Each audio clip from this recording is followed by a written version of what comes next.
Ay, magandang araw po. Gusto po ba ninyong magtanim ng kamatis pero wala kayong enough space sa Metro Manila kayo nakatira? Sa mga bote po ng mineral water, pwede po kayong magtanim. Una po, ibabahagi ko po muna sa inyo kung saan kayo makakabili ng binhi ng kamatis. Ano?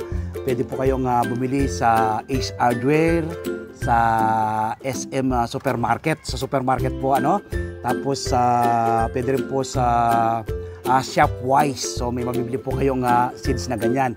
Nasa inyo po kung ano pong seed company po ang iyong bibilin. Tinanggal ko po kasi pangalan ng company. Nang sa ganon ay baka po bulin tayo sa advertisement. Ano? So ito po yung aking ginagamit. Nakatanim po yan sa mga bote ng mineral water, no? Kahapon po nag-pruning ako, ano? Pinruning ko po itong ating bagong tanim na ito, ano? Nasa ano pa lang po ito, nasa 1 month and 10 days mula po ng aking may tanim. Ipinunla ko po muna to, ano? Ipinunla dito sa isang seedling tray, tapos itinransplant ko na, no? Itong ating mga tanim na kamatis na ito. Simpleng-simpleng alagaan at patubuhin ng kamatis. Ayaw lang po ng kamatis yung palagi hanggang nagdidilig, ano? Dilig ng dilig. Ayaw po nilang sobrang maraming tubig yung kamatis. Maapektuhan po yung kanilang mga ugat. Kailangan panatilihin lang pong moist yung lupa. Yung lupa po natin ginagamit, 60% buwagag na lupa, 20% ay vermicast, paunang pataba, at another 20% ay carbonized rice hull. So tingnan po ninyo ang ating mga tanim na kamatis, na-pruning ko lang po kahapon, ano? Tingnan po natin. So yan po ang gaganda po nila, no? Tataba na, oh. Yan, oh. So ito po yung aking pinruning. Tinanggal ko po yung pinakatalbos nila.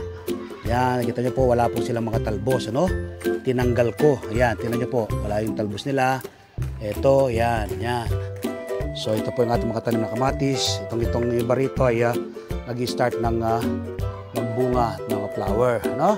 Katabi po yan ng iba ko po mga laman dito po sa ating garden. Yan, meron po akong mga talong dyan, meron akong mga spinach. Yan, sa mga bote lang po ng mineral water. Pero ang binabahagi ko po sa inyo ngayon, itong ating mga tanim na kamatis sa mga bote ng mineral water. Ikutin ko po sa kabila. Yan, no? Dito. Ang gaganda po nila, oh. Yan, oh. Gaganda sa mga bote lang po ng mineral water, nakatanim. Ang ating kamatis, kasama po ng iba ko pong mga tanim na halaman. Itong mga sili po ito. Yan, mga siling labuyo, no? Yung tari, kung tawagin namin. So, hindi na po ako nawawalan ng supply ng mga green leafy vegetables. Meron din po ako mga fruit bearing trees. Yan. Ating mga tanim na kamatis sa timba, or rather sa mga bote ng mineral water. So nawa po, ano, mula yung araw na mapanood nyo ko, magtanim na rin po kayo ng yung sariling mga tanim na kamatis, no? Wala kang enough space sa Metro Manila kayo nakatira. Kahit simentadong kalsada, no? Ito po, sa mga bote po ng mineral water, pwede po kayong magtanim tulad po ng aking ginagawang pagtatanim. Ako po yung napaka-busy tao eh. Pero nagagawa ko po magtanim. Time management lang po yan, ano? Ano po bang makukuha po ninyo kapag kayo nagtatanim? Una po, makakatipid ka. Pangalawa, masustansyang pagsasalwa ng buong pamilya. At pangatlo, makakatulong ka sa pagpreserba sa ating inang kalikasan.